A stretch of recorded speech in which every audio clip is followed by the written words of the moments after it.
Thanks for tuning in to the Spec Designs podcast.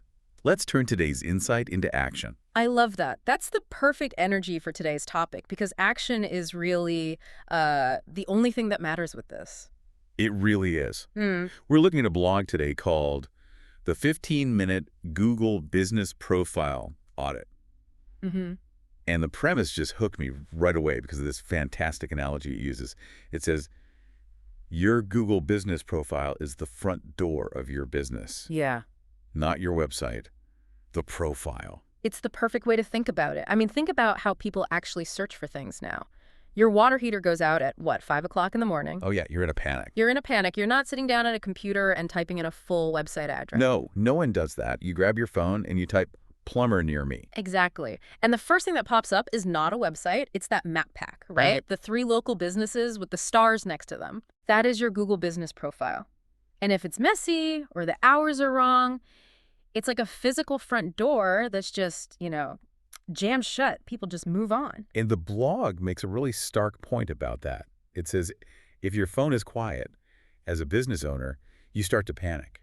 Mm-hmm. You think the whole market has just dried up. Right, that the demand is gone. Yeah. But it's almost never the market.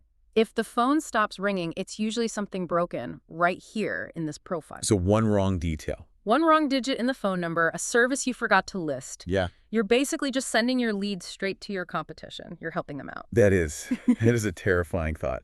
But here's the promise of this blog and why I think it's so useful. This is not some massive, 3-week marketing project. No, not at all. It's a specific 15-minute checklist. It's designed for that busy tradesperson who has to get back to the job site. And that time limit is the most important part. It stops you from overthinking it. Okay, so let's get into the setup then. The blog is really specific on how to prepare so you don't waste those 15 minutes. What's step 1?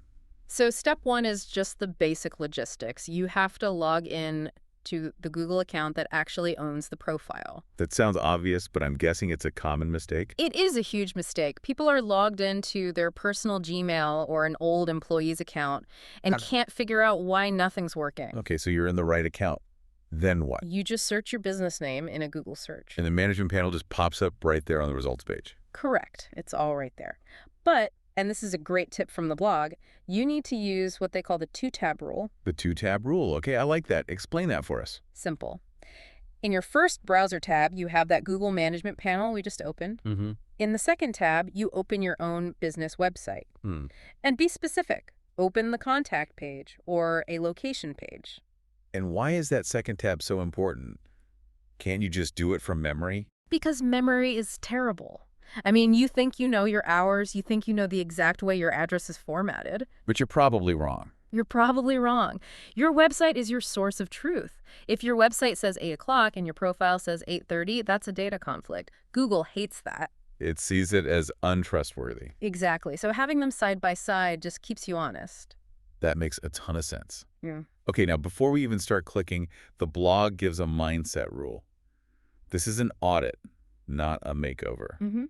Can you kind of distinguish those for us? Yeah, a makeover is when you realize your photos are ancient and you decide, okay, I need to schedule a whole new photo shoot. Right, that's a whole project. That's not a 15-minute fix. Not at all. Or you decide to rewrite your entire business description. That's a makeover. An audit is looking for the quick, technical fixes. If it takes more than 2 minutes, you just make a note and move on. I like that. It keeps you focused. Oh. Okay, let's get into the first section. Core identity. Item number 1 is ownership and verification. This is the absolute gatekeeper. You're just checking, do I have the keys?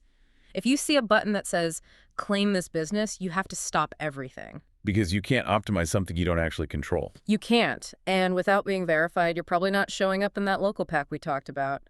You're a ghost. Okay, so verification is priority 1. Now, item number 2, and this is where I see people get a little too creative, the business name. Oh, yeah. The blog calls it a spam trap. And it is. It's a massive trap because it feels logical, right? Your business is Smith Plumbing. So you think, well, I want people to find me for water heaters. Right. So you change your name on Google to Smith Plumbing and water heater repair best prices. I see that all the time. All the time. And it's a direct violation of Google's terms of service. They call it keyword stuffing. And what's the risk there? Your name on the profile has to match your real-world signage, your LLC filing.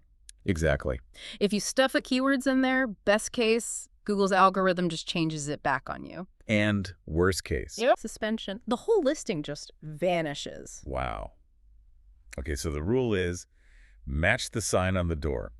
No fluff. Exactly. Keep it clean. Let's move to item number 3, the primary category. The blog says this is arguably the single strongest ranking factor you can control. It's a big statement. It's a huge statement, and it's true. This one category tells Google fundamentally what you are. The blog's example is perfect. The plumber who's listed as a handyman. Yes. Maybe 5 years ago they did a little of everything, so they picked handyman. It seemed safe. But now they're a full-time plumber. Why does that hurt them? Because when someone's pipe bursts, they search for emergency plumber. They don't search for handyman. You're telling Google you're a generalist, so you're fighting this uphill battle against every competitor who correctly identified themselves as a plumber. So the action is to align that primary category with your main source of revenue. Follow the money. If 80% of your income is from plumbing, you're a plumber. Period. And then there's item number 4, secondary categories. Yeah. Is this where you can add that other stuff back in? You can, but you have to be careful. The mistake is what the blog calls the kitchen sink approach. Just clicking every possible related service. Right. Construction, repair, design, you name it. It feels like you're casting a wider net. But you're actually just diluting your focus. You're ripping the net. You look unfocused to the algorithm. The advice here is to be surgical. Only list the services you actually perform and want to get calls for. Okay, that makes sense. Okay. So identity is sorted. Now we're moving on to logistics, NA consistency and service areas. And the blog has another great analogy here, the work truck wrap. I love this one. Imagine you spend all that money to wrap your work truck. Mm-hmm. But the phone number on the side door is off by 1 digit from the number on the back. What happens? You lose the job. The person calls the wrong number, gets frustrated, and calls the next truck they see. That's NAP consistency. Name, address, phone. Google is scanning the whole internet for this info. Your website, your Facebook, everywhere. It needs to be identical. And how identical are we talking? Down to the tiniest detail, like listing Suite 100 on your profile but not on your website, or Saint versus Street. Those little things a human might ignore, a machine sees as a red flag. They erode trust in the data. They absolutely do. Consistency builds that certainty for Google. Now let's talk about items number 5 and 6, address and service areas. This is huge for what the blog calls service area businesses. Yeah, your HVAC techs, mobile detailers, anyone who goes to the customer. And the problem is when they show their home address on the map. It's a huge issue. First, it's a safety and privacy thing. You don't want customers showing up at your house. Right. But it's also a Google rule. If you don't have a staffed office with a sign out front, you have to hide your address and declare yourself a service area business. And when you set that service area, what's the common mistake? Making it way too big. Yeah. An ambitious business owner will say they serve the entire state because, I would drive 3 hours for a big enough job. But in reality, They don't. So they start getting calls for tiny jobs 2 hours away, and they have to turn them down. That tells Google you're not a good match for those searchers. so you tighten the service area to where you actually want to work. Exactly. Focus on quality leads, not quantity of impressions. And item number 7, the phone number. Oh, this one's simple. Use a direct local number, not an 800 number, not a call center. A local area code builds immediate trust. It says, I'm part of your community. All right, we're making good time. We're on to trust signals, hours, services, and photos. Let's start with item number 9, business hours. And specifically, special hours. Ah, yes, the fastest way to get a 1-star review. It really is. It's a holiday, say Memorial Day. A customer has an emergency, they Google you, your profile says open, they drive all the way to your shop. And you're at a barbecue. You're at a barbecue, Yeah. and they are furious. And they should be. You wasted their time. So you have to go in and preset those holiday hours. You do. It shows you're on top of your details. It prevents that angry review before it can even happen. Okay, let's look at item number 10. Yeah. The services list. The blog warns against using salesy language here. Right. Business owners always want to use their internal marketing jargon. They'll list a service as, like, premier residential hydration solutions. Instead of just plumbing. Instead of water heater install. Nobody's searching for premier hydration solutions. They're searching for their problem. They're searching for their problem in plain language. Your job is to match that language. And item 11, photos. What's the verdict? Do we need glossy professional shots. Absolutely not. No stock photos, please. The blog is clear. Activity signals life. Proof of work. Exactly. Real photos of your team, your branded trucks at a job site, real aftershots of a project you just finished. It tells a story that stock photos never can. Okay, on to engagement. This is where the profile becomes more of a two-way conversation. Item 12 is reviews. Yeah, critical part of the audit. And the checklist is very specific. It says, reply to the newest number 3 customer reviews. Why just 3? Because we're on a 15-minute timer, you can't fix 6 months of neglect in one go. Replying to the last 3 shows recent activity. It shows you're paying attention again. And what should the reply look like? Keep it simple. Thank them. Mention the specific service they had done that's great for keywords, and invite them back. It shows everyone else that you care. Now, item 13, the Q&A section. The blog has a great tip here that I didn't even know was possible.